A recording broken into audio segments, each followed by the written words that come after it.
젊은 베르테르의 슬픔.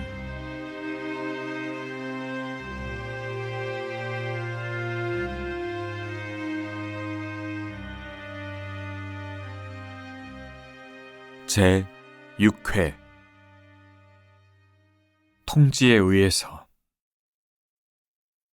4월 19일. 두 번에 걸친 자네의 편지 고맙네. 답장을 하지 않은 것은 내 사직서가 당국에 수락될 때까지 편지를 붙이지 않고 보류해 두었기 때문이네.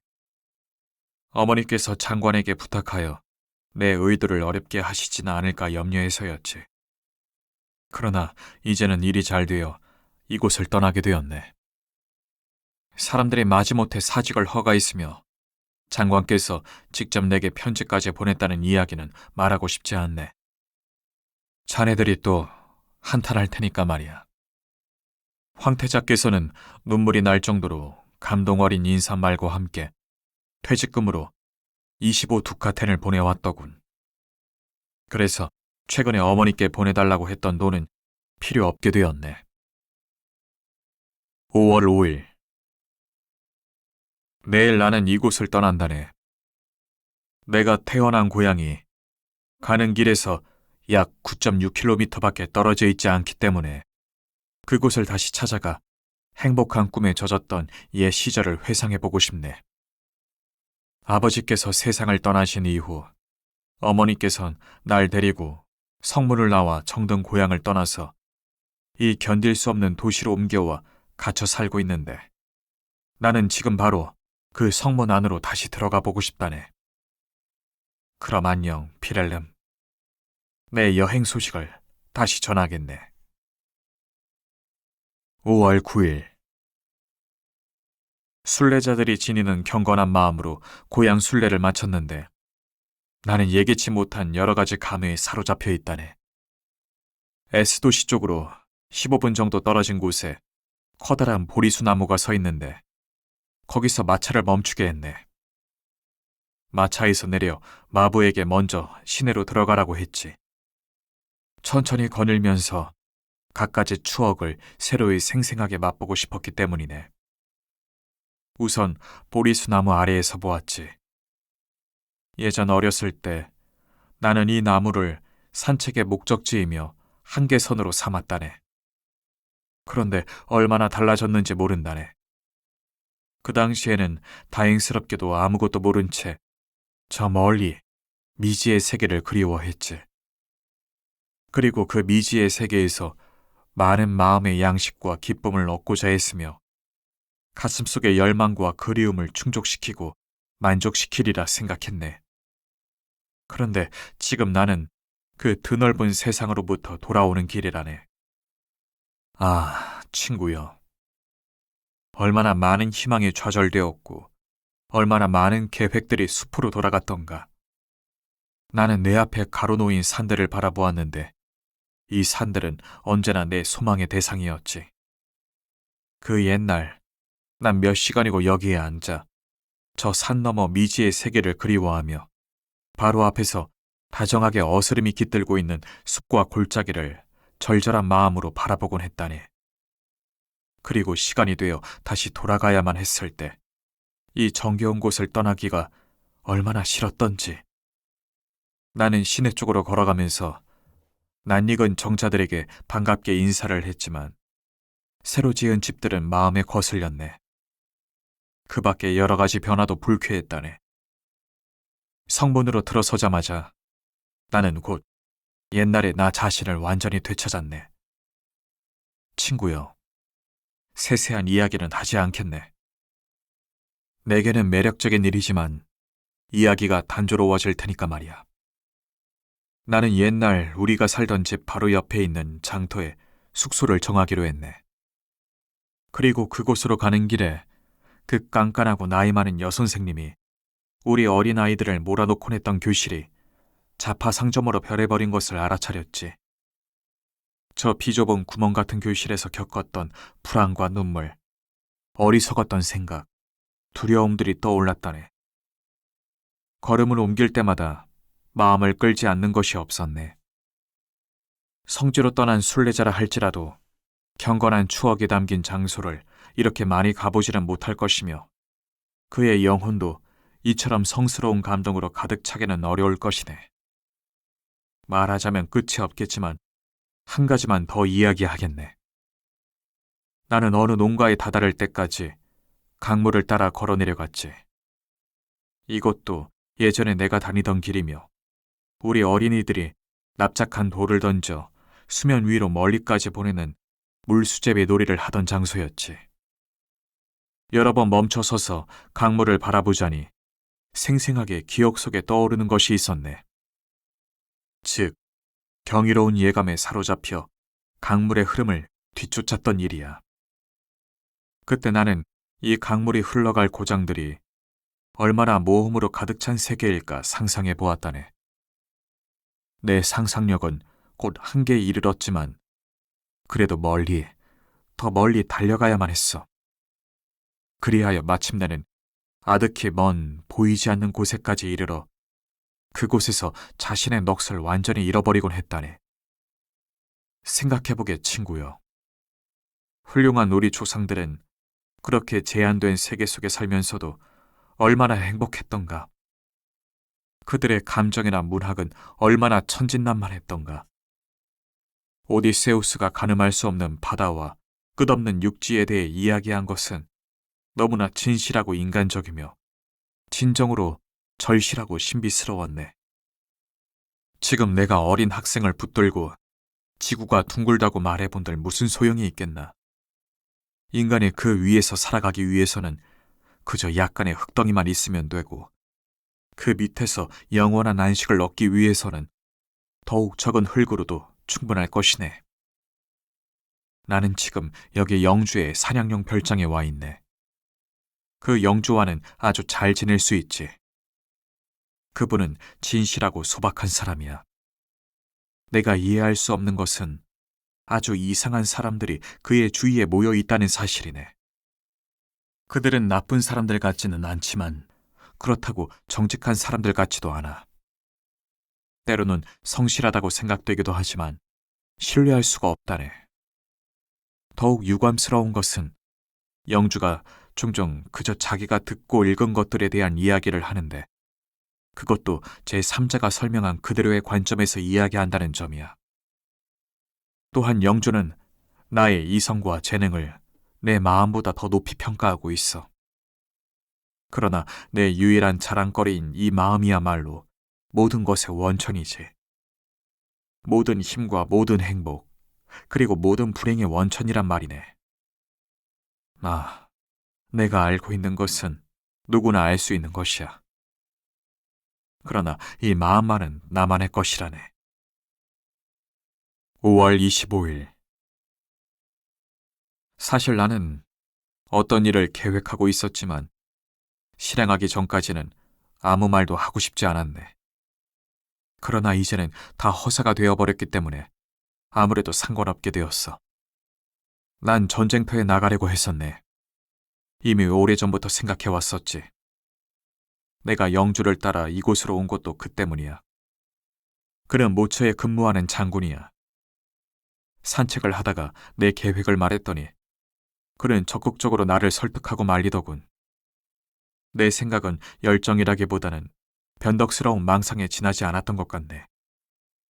그렇지 않았다면 난 영주의 설득에 귀를 기울이지는 않았을 테니까. 6월 11일. 자네가 뭐라고 말하든 나는 더 이상 여기에 머물 수가 없네. 여기서 대체 무얼 한단 말인가. 하루하루가 지루하기 짝이 없네. 영주는 할 수 있는 데까지 잘해주지만 여기는 내가 있을 곳이 아니네. 근본적으로 우린 그럴듯한 공통점이 없다네. 그는 이성적인 사람이긴 하지만 아주 평범한 이성을 가진 사람일 뿐이야. 그와의 교제는 그저 잘 쓰인 책을 읽는 것보다 별로 나을 게 없네. 일주일만 더 있다가 방랑길을 떠나야겠네. 여기서 내가 한 일 중에서 가장 좋았던 것은 그림 그리기라네. 영주는 예술에 대한 조예가 깊어. 역겨운 학술적 지식이나 전문 용어 때문에 제한을 받지 않았던들 그는 예수를 좀 더 깊이 이해했을 거야. 가끔 나는 상상력을 동원해 그를 자연과 예술의 세계로 따뜻하게 안내해 주지만 그가 갑자기 그것들을 잘 이해하고 있다고 생각하고는 흔해 빠진 진부한 용어들을 거듭 늘어놓다가 거기에 걸려 넘어질 때에는 정말 이가 갈릴 지경이라네. 6월 16일. 그래, 난 방랑아에 지나지 않네. 이 지상의 순례자일 따름이지. 한데 자네들은 그 이상의 존재란 말인가? 6월 18일. 내가 어디로 떠나려 하느냐고? 자네에게만 은밀히 가르쳐 주지. 도주일 동안은 아직 여기에 머물러 있어야 한다네. 그 다음에는 모처에 있는 광산을 찾아가야 한다고 스스로에게 거짓말을 했네. 허나 그건 핑계일 뿐이네. 그저 다시 로테에게로 가까이 가려는 것이라네. 그게 전부야. 내 스스로 자신의 마음을 비웃고 있지. 그러면서도 마음을 따르고 있다네. 7월 29일. 그래, 그게 좋아. 모든 게 다 잘 된 거야. 내가 그녀의 남편이라면, 나를 창조하신 하느님이시여. 만일 제게 이런 행복을 베풀어 주셨더라면 제 일생 동안 늘 끊임없이 기도를 올렸을 것입니다. 원망을 하려는 게 아닙니다.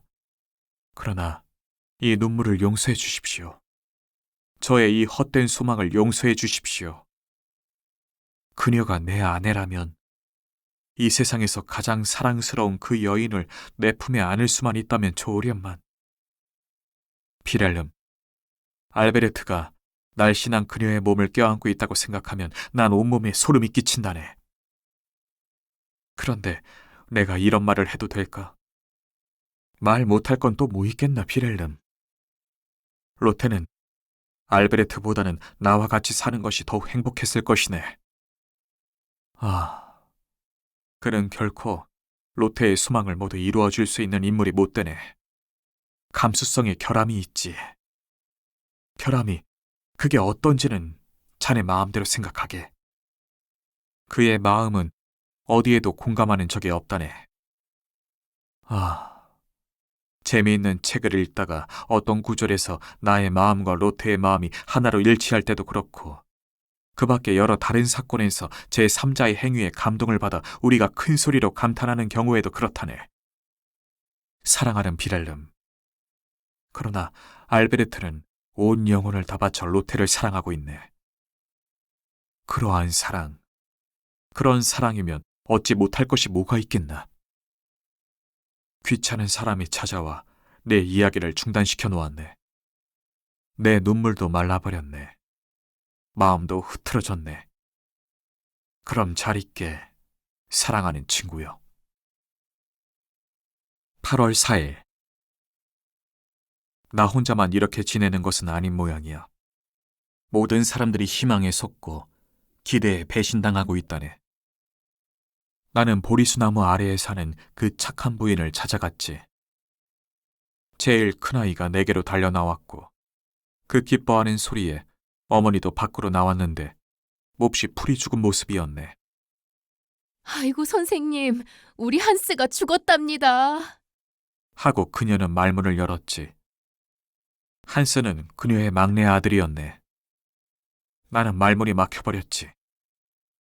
그리고 제 남편은 하고 그녀는 말을 계속했네. 스위스에서 돌아오긴 했는데 아무것도 얻은 게 없었어요. 친절한 사람들을 만나지 못했더라면 구걸까지 할 뻔했답니다. 게다가 오는 도중에 열병까지 걸렸어요. 나는 그녀에게 아무 말도 할 수가 없었으며 아이들에게 그저 약간의 돈을 쥐어주었네. 그녀가 사과라도 몇 개 가져가라고 하기에 그것을 받아들고는 그 슬픈 추억의 장소를 떠나왔다네. 8월 21일. 내 마음이 변하고 있다네. 때때로 인생의 즐거운 빛이 다시 반짝이려 하지만 그것은 단지 한순간에 지나지 않을 뿐이라네. 내가 망상에 빠지게 되면 이런 생각도 억제할 길이 없다네. 즉, 만일 알베르트가 죽는다면 어떨까? 그럼 너는 그녀의 남편이 된다. 그래, 그녀는 이럴 때면 나는 계속 그런 망상을 쫓다가 깊은 심연 앞에 서게 되고 그 앞에서야 깜짝 놀라 발을 멈추곤 한다네. 내가 무도회에 가려고 마차로 로테를 처음 데리러 갔던 길, 그 성문 앞길에 와보니 모든 것이 완전히 변했더군. 모든 것이 모두가 다 지나간 과거가 되어버렸네. 지난날의 흔적도 하나 없고 그때 고동치던 내 감정의 맥박도 모두 없어져 버렸네. 마치 전성기를 누리던 어떤 영주가 성을 건축해 온갖 화려한 장식을 해놓고 임종할 때 사랑하는 자기 아들에게 뿌듯한 마음으로 물려주었는데 훗날 망령이 되어 성터에 다시 돌아와 불에 타버리고 허물어진 성체를 보고 느끼는 기분이 이런 걸 거야. 9월 3일. 나는 때때로 내가 이렇게 오로지, 이렇게 진정으로, 이렇게 전적으로 그녀를 사랑하고 있는데 어떻게 다른 사람이 그녀를 사랑할 수 있고 또 사랑해도 되는지를 이해할 수가 없네. 나는 그녀 이외에는 아무것도 알지 못하고 어느 누구도 모르며 아무것도 가진 것이 없는데. 9월 4일. 그래, 그건 그래. 자연이 가을로 기울어 가듯이 내 마음도 내 주위 세계도 가을빛으로 물들고 있네. 내 마음의 잎은 노랗게 단풍이 들고 주위의 나무에서는 잎들이 떨어지고 있다네. 내가 처음 이곳에 왔을 때 언젠가 어느 농부에 관한 이야기를 한 적이 있지. 이번에 다시 바라임에 갔다가 그의 안부를 물어보았지. 그는 주인 집에서 쫓겨났다는데 어느 누구도 그 이상은 그에 관한 소식을 알지 못하더군. 그런데 어제 나는 다른 마을로 가는 도중에 우연히 그를 만났네. 내가 말을 걸자 그는 자기 이야기를 늘어놓았는데 그 때문에 나는 이중 삼중으로 큰 감동을 받았다네. 그 이야기를 하면 자네도 쉽게 이해할 것이네. 하지만 어째서 이 모든 이야기를 해야만 할까? 내 마음을 아프게 하고 불안하게 하는 것을 어찌하여 나 혼자 간직하지 못하는 걸까? 무엇 때문에 자네까지 우울하게 만들어야 한단 말인가? 어째서 자네에게 날 가엾게 여기며 훈계할 수 있는 기회를 주어야만 한단 말인가? 어쨌든 이런 것도 내 운명이겠지. 그의 태도에는 약간 수줍어하는 빛이 있는 것 같았지만 그 사람은 처음에는 슬픈 표정으로 내가 묻는 말에 조용히 대답하더군. 그러나 잠시 후 자기 자신과 나를 다시 알아본 듯 더 솔직히 자기 잘못을 털어놓고 자신의 불행을 슬퍼하더군. 친구여, 그의 말 한마디 한마디에 대해 자네의 판단을 구할 수가 있으면 좋으련만. 그는 추억을 더듬는 일에 일종의 희열과 행복을 느끼면서 모든 이야기를 털어놓았네. 즉, 주인 여자를 향한 그의 정열이 나날이 더해갔고 결국은 자신이 무엇을 하는지, 무엇을 이야기하는지조차 알지 못하고 고개를 어느 쪽으로 돌려야 할지조차 모르게 되었다는 거야. 그는 음식을 먹을 수도 마실 수도 없으며 잠을 잘 수조차 없었다는군. 목구멍이 꽉 막혀버렸으며 해서는 안 될 일들을 하고 부탁받은 일들을 잊어버리기까지 되었다는 거야. 그러던 어느 날 마치 어떤 악령이 이끌리기라도 한 듯이 그녀가 위층 방에 있는 것을 알고 찾아갔다네. 아니, 그보다는 그녀에게 이끌려 갔다고 하는 것이 옳을 거야.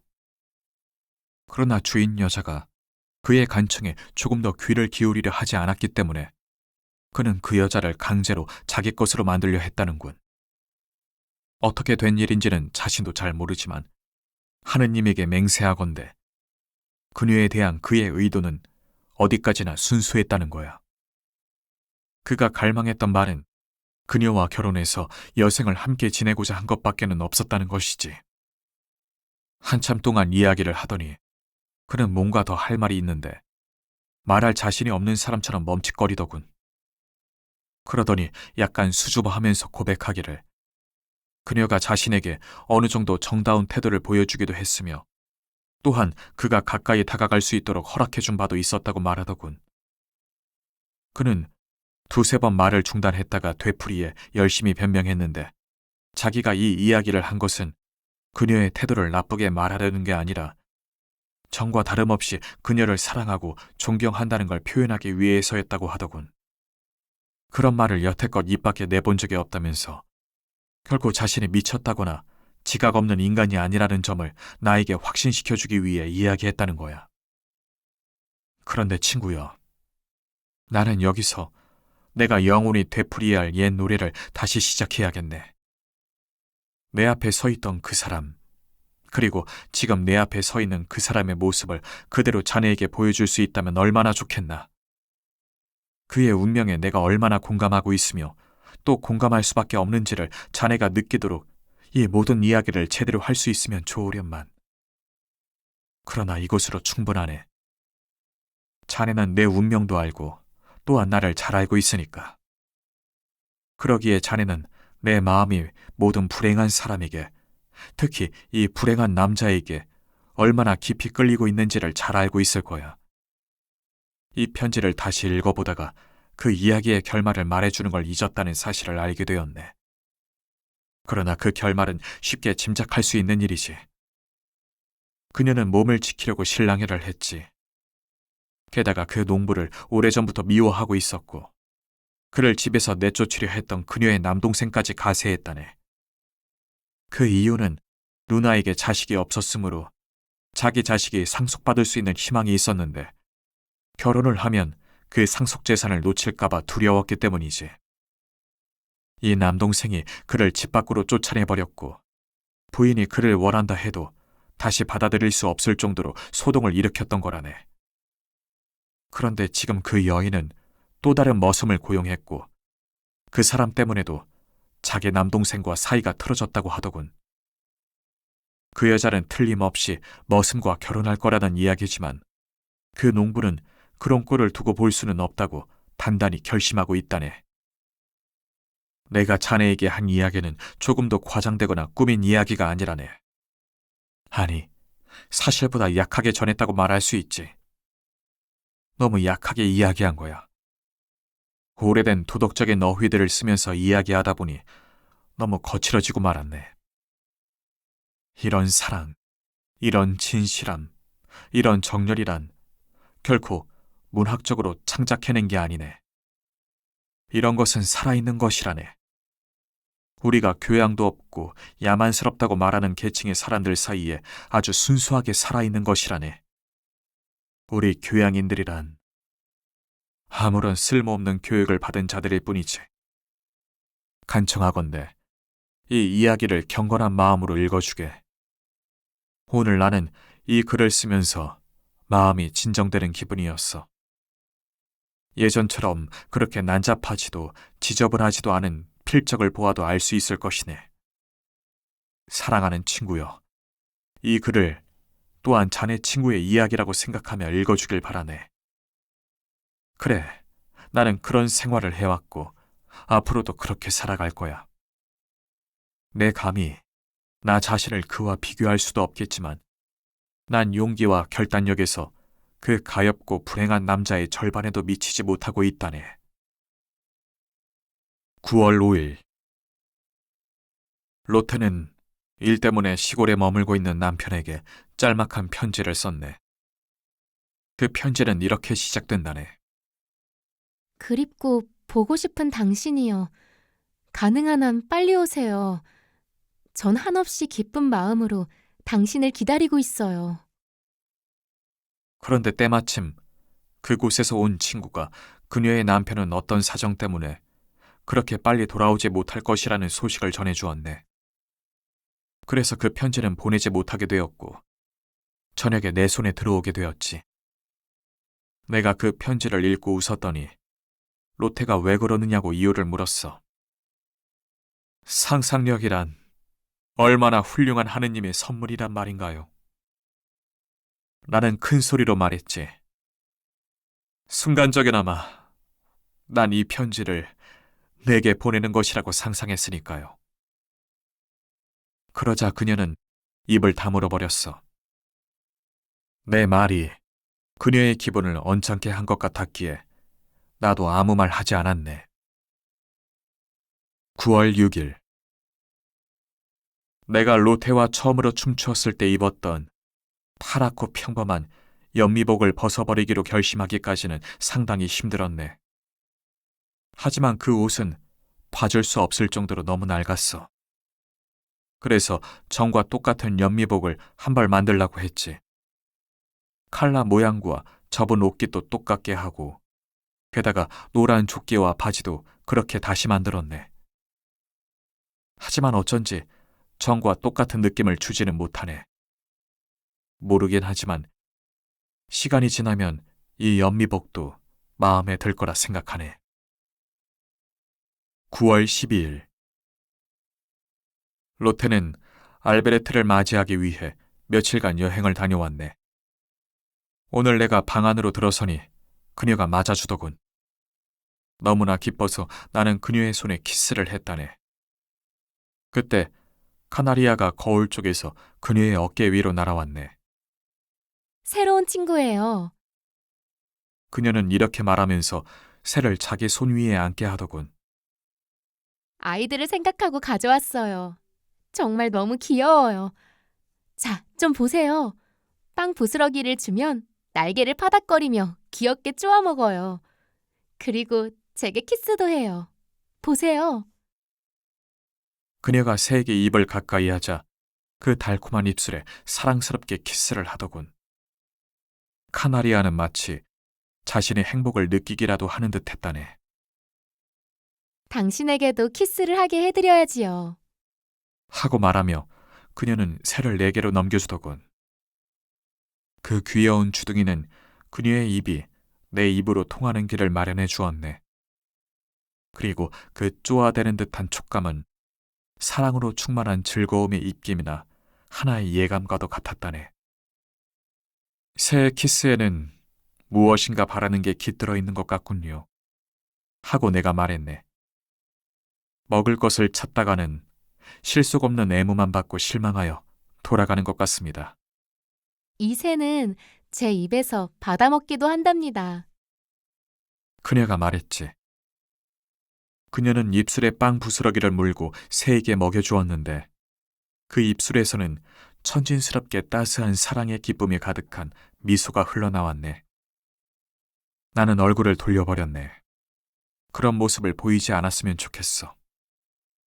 이처럼 천상의 순결성과 행복한 모습으로 나의 상상력을 자극하지 말았으면, 그리고 때때로 냉담한 이 인생을 잊어버리고 잠들어 있는 내 마음을 깨우지 말았으면 좋겠네. 한데 무엇 때문에 안 된단 말인가? 그녀는 그렇듯 나를 믿고 있다네. 내가 얼마나 그녀를 사랑하는지도 알고 있다네. 9월 15일. 피렐름, 이 세상에는 가치 있는 일이 그리 많지도 않은데 그에 대해 아무런 생각도 못하고 느낌도 없이 지내는 사람들이 있다니 미칠 지경이네. 자네는 내가 성 아무개 마을의 진실한 목사집을 찾아갔다가 로테와 함께 그 아래 앉았던 호두나무들을 기억하고 있겠지. 크나큰 즐거움으로 내 마음을 가득 채워주던 그 멋진 호두나무들 말이야. 그 나무는 목사관의 뜰을 얼마나 정답고 서늘하게 해주었는지 모른다네. 가지들은 또 얼마나 멋졌는지. 그 나무를 회상하면 아주 오래전에 그 나무를 심었던 훌륭한 목사들에게까지 거슬러 올라간다네. 교장 선생님은 할아버지에게 들었다는 목사 한 분의 이름을 우리에게 종종 말해주곤 했지. 그분은 아주 훌륭한 사람이었다고 말이야. 나무 밑에서 그분을 생각하면 언제나 거룩한 느낌을 받곤 했었지. 자네에게 말하건대 어제 우리가 그 나무들이 잘려버렸다는 이야기를 하자 교장 선생님의 눈에는 눈물이 글썽거렸네. 잘려버리다니. 나도 미칠 지경이네. 그 나무에 첫 번째 도끼를 댄 그 개 같은 자식을 죽여버리고 싶네. 그런 나무 두 그루가 우리 정원에서 있다가 그중 하나가 늙어 죽었다고 해도 그것을 보는 게 나는 무척 슬펐을 것이네. 사랑하는 친구여. 그러나 아직 여기에 한 가지 남아있는 것이 있다네. 인간의 감정이라는 것 말이야. 온 마을 사람들이 불평하기 시작했지. 그 목사 부인이 버터나 달걀이나 그 밖에 다른 선물이 줄어든 것을 보고 자기가 이 마을에 얼마나 깊은 상처를 입혔는가를 알아차렸으면 좋겠네. 왜냐하면 나무를 잘라내도록 한 것은 새로 부임해온 목사의 부인이기 때문이지. 우리가 아는 지난번 목사님도 세상을 떠나셨네. 깡마르고 병약한 여인이야.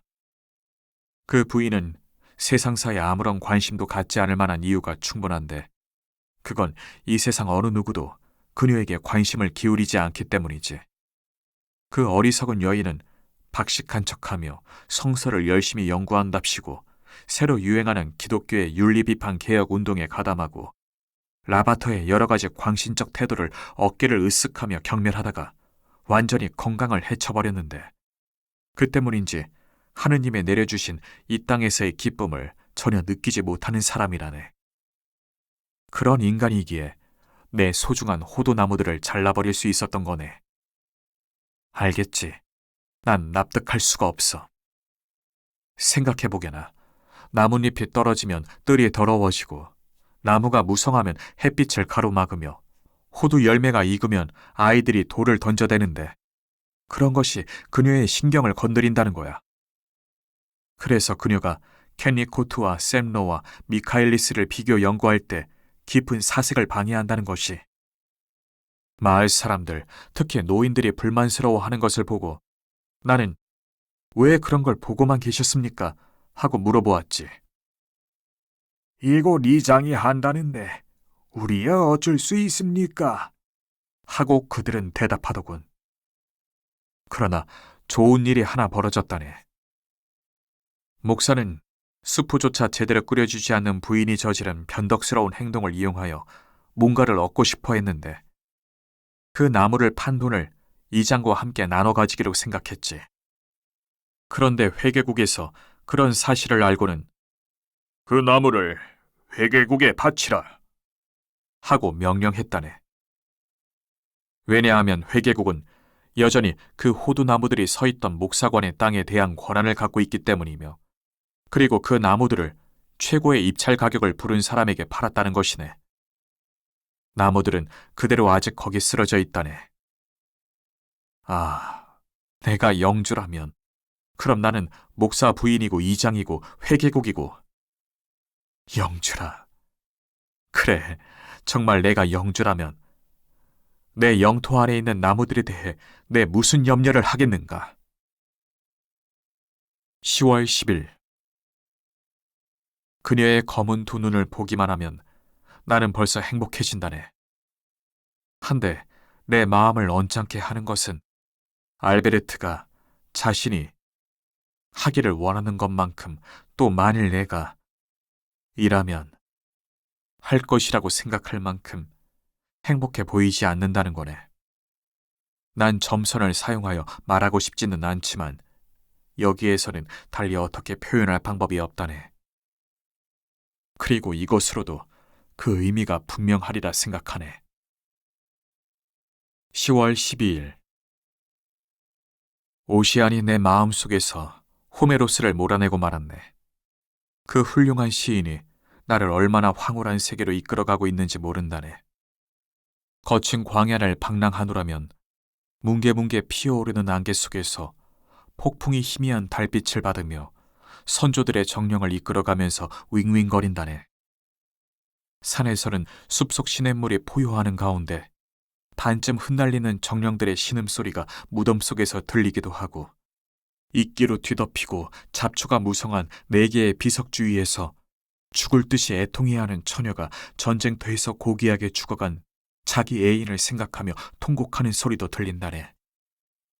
또 방황하는 백발의 음유 시인이 드넓은 광야에서 선조들의 발자취를 찾아 헤매다가 아, 그들의 묘석을 발견하고는 슬픔에 젖어 물결치는 바다 저편으로 사라지는 아름다운 저녁별을 바라보기도 하지. 그러면 그 영웅의 마음 속에서는 정다운 달빛이 아직도 용사들의 위험을 밝혀주고 승리를 거두고 화환에 둘러싸여 돌아오는 배를 비춰주던 과거의 추억이 생생하게 되살아난다네. 그리고 그의 이마에 들이온 깊은 고통을 읽으며 최후의 용사가 지칠 대로 지쳐 비틀거리며 무덤 쪽으로 걸어가는 모습이 보이기도 하네. 용사는 영원히 떠난 사람들의 덧없는 그림자와 만나 계속 고통스럽게 타오르는 기쁨을 맛보고 차가운 대지나 바람에 나부끼는 무성한 풀을 내려다보면서 이렇게 절규한다네. 방랑자는 돌아올 것이다. 화려했던 시절의 나를 아는 방랑자는 돌아와 물을 것이다. 핑갈의 훌륭한 아들, 그 가수는 어디에 있는가? 라고. 방랑자의 발길은 내 무덤 위를 밟고 지나갈 것이며 이 세상에서 헛되이 나를 찾아 헤맬 것이다. 친구여. 나는 이 고귀한 용사처럼 칼을 뽑아들고 나의 영웅을 서서히 죽어가는 쓰라린 고통으로부터 단칼에 벗어나게 해주고 그 해방된 반신에게 내 영혼을 딸려보내고 싶다네. 10월 19일. 이 공허감. 여기 내 마음속에 느끼고 있는 무시무시한 공허감. 나는 가끔 그녀를 단 한 번만 품에 안아볼 수 있다면 이 공허감은 완전히 채워질 거라고 생각한다네. 10월 26일. 그래, 그건 확실해. 사랑하는 친구여. 나는 인간의 존재란 보잘것없다는 것을, 아주 보잘것없다는 사실을 확실히, 점점 더 확실히 느끼고 있네. 어떤 여자친구가 로테를 찾아왔어. 그래서 나는 책을 들고 옆방으로 갔지만 전혀 읽을 수가 없었으며 다음에는 글을 써보려고 펜을 들었지. 그러자 그들이 나지막하게 이야기하는 소리가 들렸네. 그들은 누구는 어떻게 결혼을 했고 누구는 병이 나서 몹시 앓고 있다는 둥 별로 대수롭지 않은 일이나 시내에서 일어난 일들에 대해 이야기했네. 그녀는 마른 기침을 하는데 바싹 말라 얼굴에는 뼈만 남았으며 가끔은 기절까지 해. 난 그녀가 얼마나 더 살지 보장할 수가 없어. 하고 찾아온 여인이 말했네. 그 누구누구라는 분도 건강이 아주 좋지 않다는데? 하고 로테가 대답하더군. 그분은 벌써 몸이 퉁퉁 부었대. 친구가 대답했네. 그 사이 내 활발한 상상력은 나를 이 불쌍한 사람들의 침대들 곁으로 가 있게 했지. 그네들이 죽지 않으려고 무척 반항하는 모습이 보이는 듯했네. 얼마나 그들이... 비렐름. 그런데 이 여인들은 그저 그냥 이런 이야기를 하는 것처럼 마치 전혀 알지도 못하는 낯선 사람이 죽어가는 듯 얘기를 나누었다네. 주위를 둘러보고 방안을 살펴보니 로테의 옷가지들과 알베르트의 서류들이 여기저기 널려 있고 지금은 내게 그렇게도 친숙해진 가구들과 잉크병도 놓여 있었네. 그리고 나는 생각해 보았지. 과연 너는 이 집에서 어떤 존재란 말인가? 그럼에도 불구하고 이곳의 네 친구들은 너를 존경한다. 너는 가끔 그들을 즐겁게 해주며 네 마음은 그들 없이는 살아갈 수 없는 것처럼 보여. 하지만 네가 이제 떠난다면, 네가 그들의 주변에서 떠나버리면 네가 없음으로써 그들의 운명에 생기게 될 공허감을 그들은 얼마나 느낄 것인가? 얼마나 오랫동안? 인간이란 정말로 덧없는 존재라네. 자기의 존재를 정말로 확인할 수 있는 곳, 자기 존재의 유일한 참된 인상을 깊이 남겨놓을 수 있는 곳, 바로 그곳. 사랑하는 사람의 기억과 영혼 속에서조차도 인간은 흔적도 없이 소멸되고 사라져버려야만 하는 것이 아닌가. 그것도 순식간에 말이야. 10월 27일. 사람들이 서로 이처럼 냉담하다니 나는 종종 가슴을 찢어버리고 머리통을 깨뜨리고 싶어진다네. 사랑도, 기쁨도, 온정도, 더 없는 즐거움도 내가 남에게 베풀지 않으면 남도 내게 베풀어주는 법이 없다네. 그리고 비록 내 마음이 행복으로 가득 차 있다 할지라도 내 앞에 차갑고 무기력하게 서 있는 사람을 행복하게 해줄 수는 없다네. 10월 27일 저녁. 내가 아무리 많은 것을 가지고 있다 해도 로테에 대한 감정이 이 모든 것을 삼켜버리고 만다네. 내가 아무리 많은 것을 가지고 있다 해도 그녀 없이는 아무것도 없는 것이나 다름없다네. 10월 30일. 벌써 나는 수백 번이나 그녀의 목을 끌어안으려 하지 않았던가. 그렇게 사랑스러운 모습이 눈앞에 어른거리는 것을 바라보면서도 붙잡아서는 안 되는 사람의 심정이 어떠할지 대체 누가 알겠나. 그런데 무엇을 손으로 잡으려는 것은 가장 자연스러운 인간의 본능이 아닌가. 아이들은 눈에 띄는 것이 있으면 무엇이든 붙잡지 않던가. 그런데 나는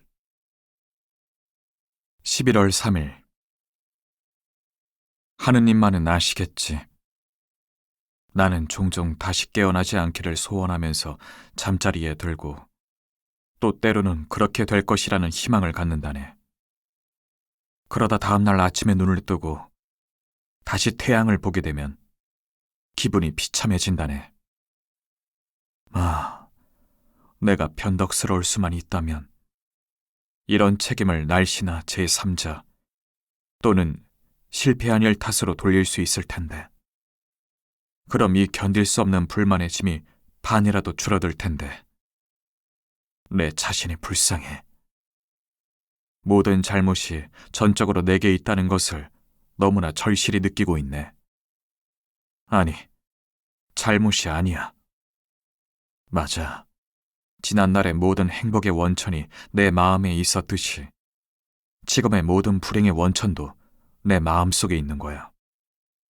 예전에는 넘쳐 흐르는 감정에 들떠서 걸음을 옮길 때마다 낙원이 뒤따르고 온 세상을 사랑으로 감싸려는 마음을 지녔었건만 바로 그 사람이 지금의 내가 아닌가.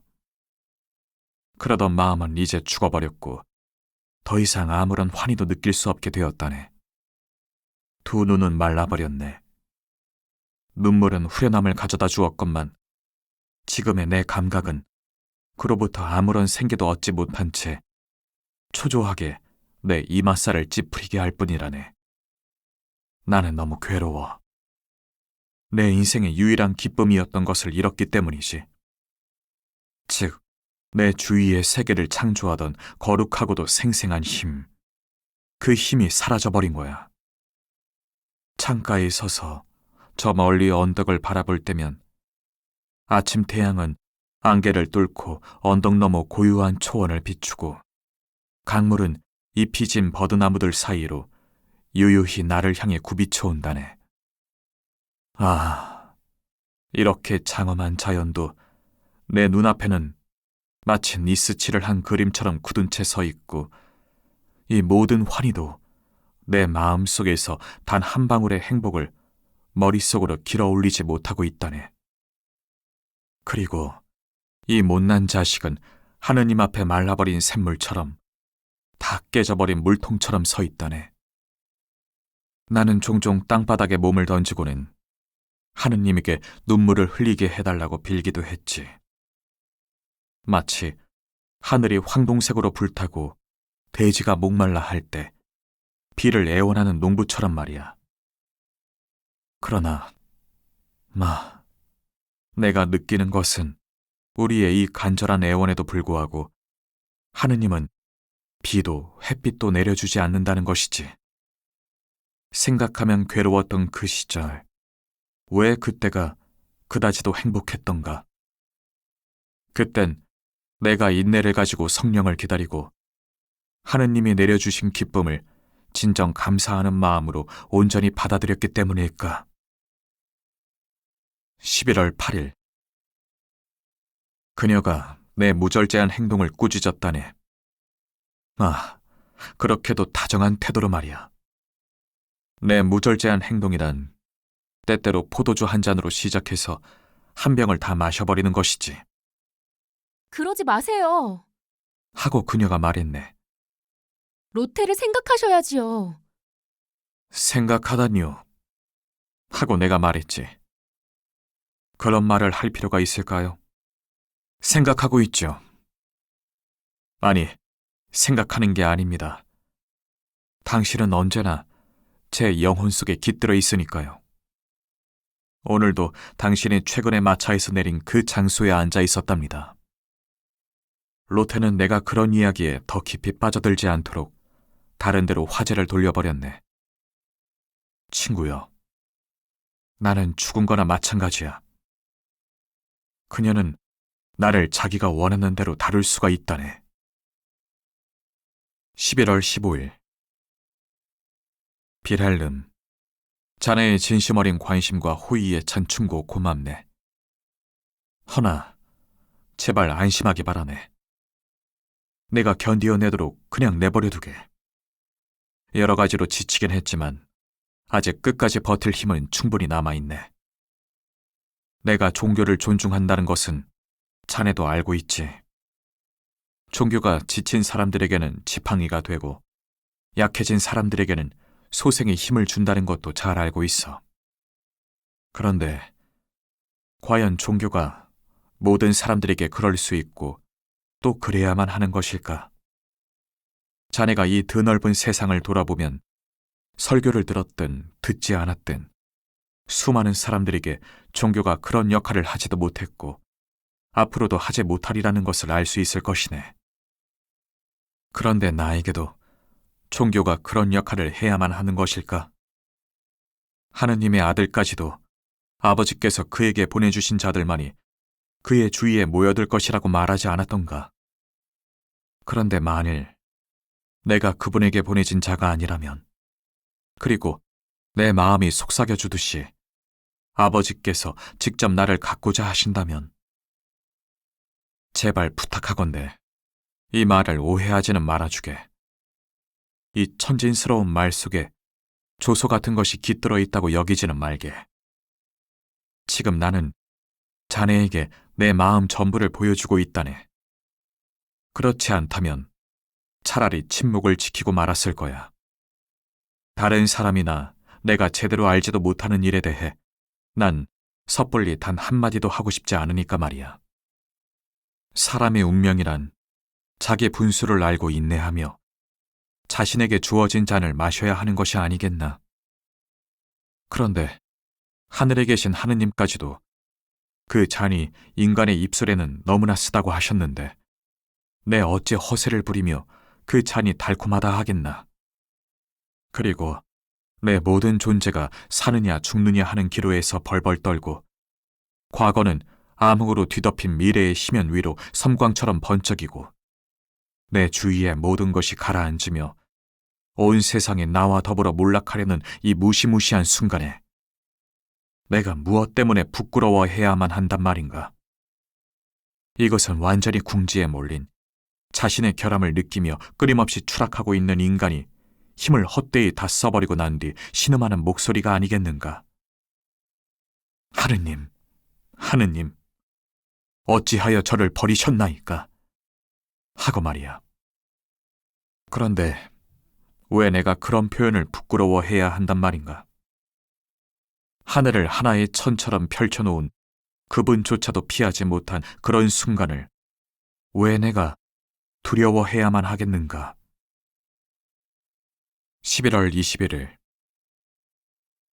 로테는 나와 자기 자신을 파멸시킬 독약을 스스로 준비하고 있다는 사실을 알지도 못하고 느끼지도 못한다네. 그런데 나를 파멸시키기 위해 그녀가 내미는 잔을 나는 황홀한 기쁨을 느끼며 받아 마시고 있지. 그녀가 자주일까? 아니, 자주는 아니지만 그래도 가끔 나를 바라보는 그 정다운 눈길은 무엇을 뜻할까? 자신도 모르게 터져나온 내 감정의 표현을 그대로 받아들이는 마음씨. 내가 인내하는 것을 보며 그녀의 이마에 나타나는 동정심은 대체 무엇을 의미하는 것일까? 어제 내가 떠나올 때도 그녀는 내게 악수를 하며 안녕히 가세요. 사랑하는 베르테르 씨. 하고 말하더군. 사랑하는 베르테르라. 그녀가 날 사랑하는 사람이라 부른 것은 이번이 처음이며 그 말은 내 골수에 사무치는 것 같았네. 나는 이 말을 수백 번이나 되뇌어 보았지. 그리고 어젯밤에도 잠자리에 들면서 여러 가지 혼잣말을 중얼거리는데 갑자기 안녕히 주무세요. 사랑하는 베르테르 씨 라는 말이 튀어나왔지.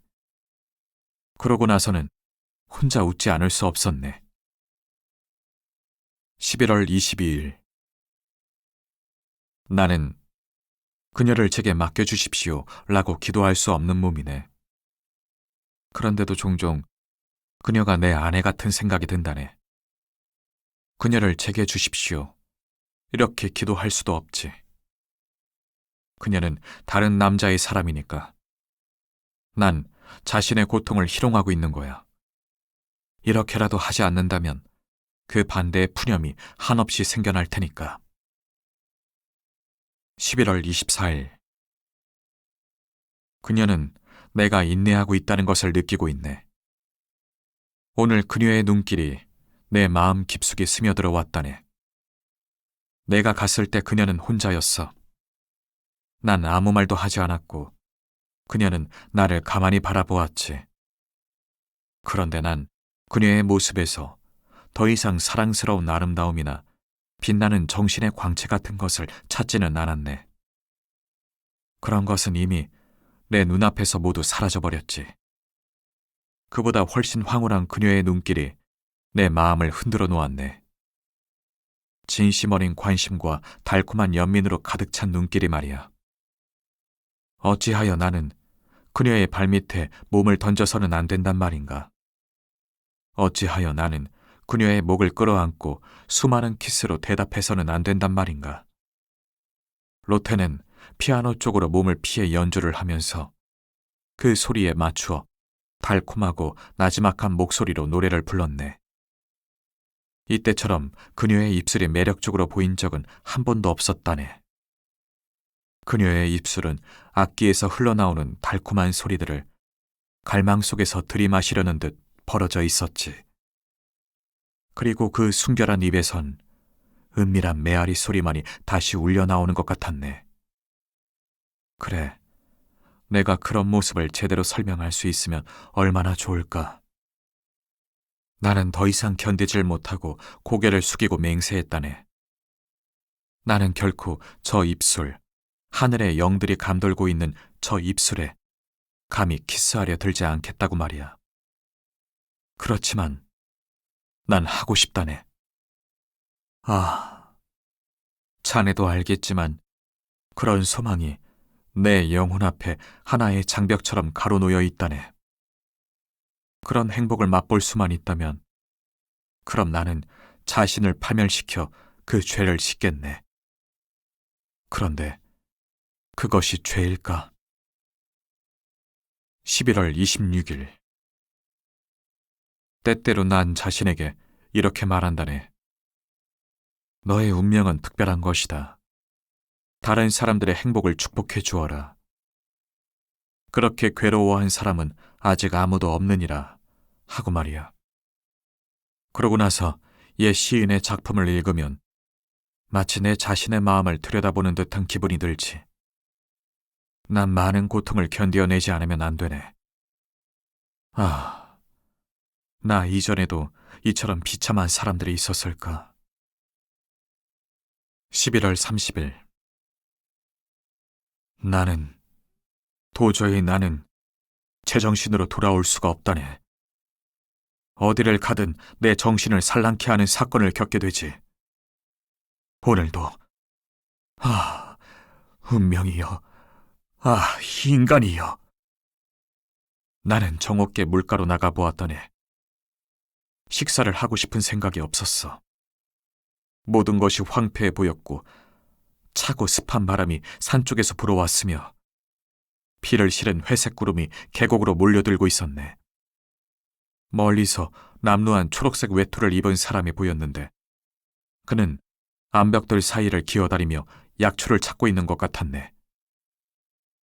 내가 가까이 다가가자 그 소리를 듣고 그가 뒤를 돌아보았는데 그의 인상이 매우 흥미로웠다네. 그 표정에는 전체적으로 조용한 비애가 깃들어 있었지만 그 밖에는 바르고 착한 심성을 지닌 사람으로 보였네. 검은 머리는 핀을 꽂아 두 갈래로 말아붙이고 나머지는 굵직하게 따아서 등 뒤로 늘어뜨려 놓았더군. 옷차림으로 보아 신분이 낮은 사람 같기에 나는 그가 하는 일에 관심을 가져도 나쁘게 여기지 않으리라 생각하고 무엇을 찾느냐고 물어보았네. 꽃을 찾고 있어요. 그런데 하나도 없어요.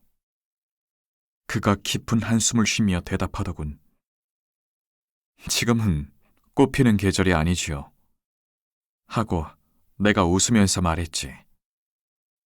꽃은 얼마든지 있습니다. 그는 내가 있는 곳으로 내려오며 대답했네. 우리 집 정원에는 장미와 인동 덩굴이 있어요. 하나는 아버지가 주신 건데 둘 다 잡초처럼 자라는걸요. 벌써 이틀 동안이나 그것들을 찾아다녔는데 하나도 보이지가 않아요. 여기 이 야외에도 언제나 노란 꽃, 파란 꽃, 빨간 꽃이 피어 있었어요. 용담초도 아주 예쁜 꽃이고요. 그런데 하나도 찾을 수가 없어요. 나는 무엇인가 이상스러운 느낌이 들어서 말을 돌려 물어보았네. 꽃을 가지고 대체 뭘 할 건가요? 그의 얼굴은 이상하게 실룩거리는 미소로 일그러졌네. 아무한테도 말하지 않는다면 하고 그는 손가락을 입에 갖다 대며 말하더군. 애인한테 꽃다발을 만들어주기로 약속했거든요.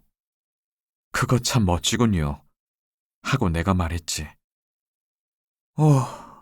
그녀에겐 다른 물건들도 많답니다. 부자니까요. 하고 그가 말했네. 그렇지만 당신이 주는 꽃다발을 좋아할 겁니다. 내가 대답했네. 그녀는 보석이나 왕관 같은 것도 갖고 있어요. 하고 그가 말을 이었지. 그런데 그녀 이름이 뭔가요? 네덜란드가 내게 돈을 지불했더라면 난 딴 사람이 되었겠지요. 하고 그가 대답했네. 그렇죠. 내게도 한때 좋았던 시절이 있었답니다. 지금은 이 꼴이 되었지만요. 이제 나는... 하늘을 우러러 쳐다보는 그의 눈물 젖은 눈길이 모든 것을 말해주고 있었네. 그러니까 옛날에는 무척 행복했었군요. 하고 내가 물어보았지. 다시 한번 그렇게 되었으면 좋겠어요. 그가 말했네. 그때 난 너무나 행복하고 즐거웠어요. 마치 물속에서 노니는 물고기처럼 경쾌한 기분이었죠. 하인리히! 그때 한 노파가 그 길을 따라오며 소리쳐 불렀네. 하인리히! 대체 어디가 있는 거니? 사방으로 널 찾으러 다녔단다. 자, 밥 먹으러 가자. 당신 아드님인가요? 나는 노파에게로 다가서며 물어보았네. 그래요. 불쌍한 제 자식이에요. 노파가 대답하더군. 하느님께서 제게 무거운 십자가를 지어주셨어요. 아드님이 언제부터 저렇게 되었죠? 하고 내가 물었지. 지난 반년 동안은 그래도 얌전하게 지낸 셈이지요. 노파가 대답했네. 그만한 것도 감사한 일이에요. 전에는 1년 내내 미쳐 날뛰는 바람에 정신병원에 들어가 쇠사슬에 묶여 있었답니다. 지금은 아무에게도 해를 끼치지 않고 그저 왕이나 황제 같은 사람들에게 늘 정신이 팔려 있어요. 아주 착하고 조용한 아이라서 집안 살림을 도와주기도 하고 글씨도 예쁘게 썼답니다. 그런데 갑자기 우울해하더니 그만 심한 열병을 앓고 나서 정신이 이상해지며 보시다시피 지금 이 꼴이 되었어요. 굳이 이야기를 하자면 나는 물 흐르듯 쏟아지는 그녀의 말을 가로막으며 이렇게 질문했네. 그럼 아드님이 행복하고 즐거웠다고 자랑하는 그 시절은 언제였습니까? 바보 같은 녀석. 하고 그 노파는 동정어린 미소를 지으며 말했네.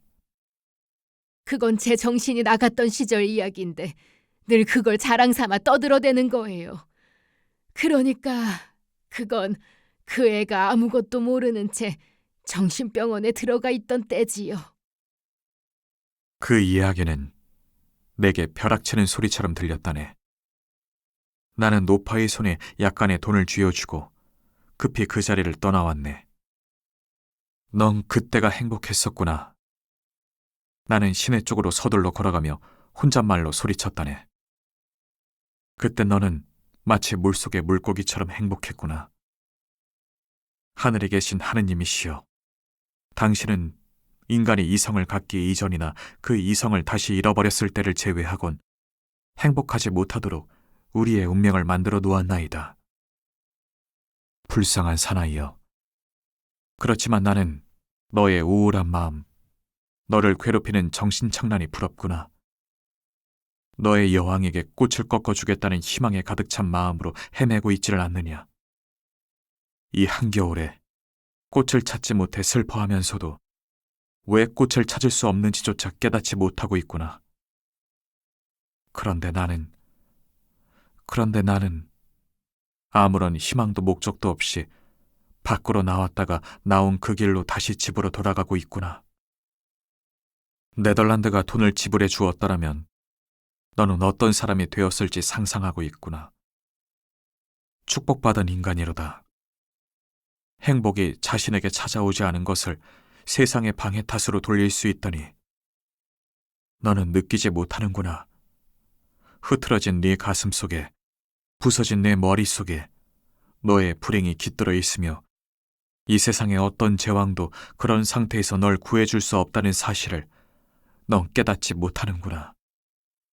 멀리 떨어진 온천으로 여행을 떠났다가 오히려 병세를 악화시켜 더욱 고통스럽게 살아가는 환자를 비웃는 사람이 있다면, 또는 양심의 가책을 떨쳐버리고 마음의 고통에서 벗어나기 위해 성자의 무덤으로 순례의 길을 떠나는 절박한 심정을 경멸하는 사람이 있다면 그 자는 무참하게 죽어야 마땅할 것이네. 길도 나지 않은 길을 가다 발바닥에 상처를 입는다 해도 그 한 걸음 한 걸음은 괴로운 영혼에게 한 방울의 진정제가 되고, 계속 인내하며 걸어간 하루하루의 여행은 불안한 마음을 훨씬 가볍게 완화시켜 줄 것이네. 편하게 앉아 탁상공론이나 하는 너희들은 이러한 것을 망상이라 말할 수 있겠나? 망상이라. 아, 하느님이시여. 당신은 저의 눈물을 보고 계십니다. 당신께선 인간을 너무나도 불쌍하게 창조하셨습니다. 게다가 인간에게서 약간의 궁색한 삶을, 그리고 바로 당신을 믿는 약간의 신뢰마저 빼앗아버리는 형제들까지 붙여주시다니요. 만물을 사랑하시는 하느님이시여. 치료 효과가 있는 뿌리를 믿고 포도 동굴의 즙을 신뢰한다는 것은 바로 당신을 신뢰한다는 것 아니겠습니까? 당신은 우리를 에워싸고 있는 만물에 우리가 매 시각마다 필요로 하는 치료와 위안의 힘을 부여해 주셨기 때문이죠. 아버지시여, 저는 당신을 알지 못하겠나이다. 예전에는 제 영혼을 가득 채워주시더니 지금은 얼굴을 돌려버리신 아버지시여, 부디 저를 당신 곁으로 불러주소서. 더 이상 침묵을 지키지 말아주소서. 이 목말라 하는 영혼은 당신의 침묵을 견딜 수가 없나이다. 뜻밖의 다시 돌아온 아들이 목을 끌어안고 이렇게 말한다면 그에게 분노할 사람이, 분노할 아버지가 어디 있겠나이까. 아버지, 제가 돌아왔어요. 당신의 뜻을 따른다면 더 계속했어야 할 여행을 중도에 그만두고 돌아왔다고 화내시지는 마세요. 세상은 어딜 가나 마찬가지입니다. 고생하고 일을 하면 보수와 기쁨이 따르게 마련이죠. 하지만 그런 것이 제게 무슨 소용이 있겠습니까? 아버지께서 계시는 곳에서만 저는 행복하답니다. 당신이 보는 앞에서 저는 괴로워도 하고 즐거워도 하고 싶습니다. 하늘에 계신 아버지시여, 그런데 당신은 그런 아들을 정녕 물리치려 하시나이까? 12월 1일 피렐름, 지난번 편지에 이야기한 그 남자, 그 행복하고도 불행한 사람은 로테 아버지의 석이었다네. 남몰래 로테에 대한 연모의 정을 키워오다가 그것이 드러나게 되어 해고를 당했고 그 때문에 미쳐버렸다는 거야. 그 이야기를 들으며 내가 얼마나 충격을 받았는지 이 무미건조한 글에서라도 느껴주길 바라네. 알베르트는 태연하게 그 이야기를 내게 들려주었는데 아마 자네도 그런 마음으로 이 글을 읽고 있겠지. 12월 4일. 제발 부탁하네. 자네가 알겠지만 난 이제 끝장이네. 더 이상 견딜 수가 없어. 오늘 나는 그녀 옆에 앉아 있었네. 앉아 있었단 말이야. 그녀는 피아노로 다양한 멜로디를 연주하며 자신의 모든 감정을 드러내 보여주었어. 모든 감정을 말이야. 넌 지금 무엇을 원하는 것이냐? 그녀의 어린 여동생은 내 무릎 위에 앉아 인형에게 옷을 입히고 있었어. 내 눈에서 눈물이 솟아올랐어. 몸을 굽혀보니 그녀의 결혼 반지가 눈에 띄더군. 나는 그만 눈물을 흘리고 말았지. 그런데 갑자기 로테가 옛날의 감미로운 멜로디를 연주하기 시작했어. 갑자기 말이야. 그러자 내 영혼에는 마음의 위로와 함께 과거에 대한 추억이 떠올랐네. 이 노래를 듣던 시절, 그 중간중간 불쾌한 기분으로 우울했던 시간들, 그리고 좌절된 여러 희망에 대한 추억들이 떠올랐지. 나는 방 안을 이리저리 서성거렸지만 감정이 복받쳐 올라 마음은 숨이 막힐 지경이었지. 제발 좀 그만하세요. 나는 격렬한 몸짓으로 그녀에게 달려가며 말했네. 그녀는 연주를 중단하고 나를 뚫어지게 바라보았어. 베르테르 씨, 하고 그녀는 내 영혼을 찌르는 듯 미소를 지으며 말했네. 베르테르 씨, 몹시 편찮으신 모양이에요. 당신이 제일 좋아하던 곳까지 싫어하시다니요. 어서 가보세요. 그리고 제발 안정을 취하시길 빌어요. 나는 그녀로부터 도망치듯 떠나왔네. 하느님이시여, 당신은 제 고통을 아십니다. 제발 이제 끝내도록 해주소서. 12월 6일. 어디를 가든 그녀의 모습이 날 따라다니고 있네. 자나깨나 내 영혼을 가득 채우고 있어. 두 눈을 감으면 여기, 내면의 시력이 합쳐지는 이 이마 속에 그녀의 검은 눈동자가 나타나곤 하지. 바로 여기에. 어떻게 설명할 길이 없군. 눈을 감으면 그녀의 눈동자가 또 저기에 나타난다네. 바다처럼, 심연처럼 그녀의 눈동자는 내 앞에 그리고 내 마음속에 깃들이고 내 이마의 모든 감각을 가득 채우고 있다네. 반신이라고 찬양받는 인간이란 대체 어떤 존재일까? 그가 힘을 가장 필요로 하는 그 순간에 그 힘이 없어져 버리지 않는가?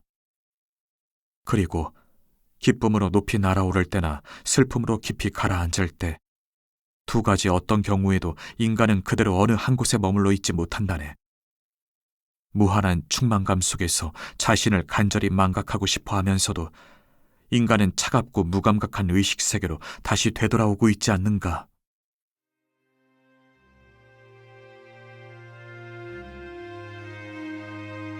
사단법인 올제 제작. 낭독 신범식, 우성은. 저자 요한 볼프강 폰 괴테. 번역 이인웅.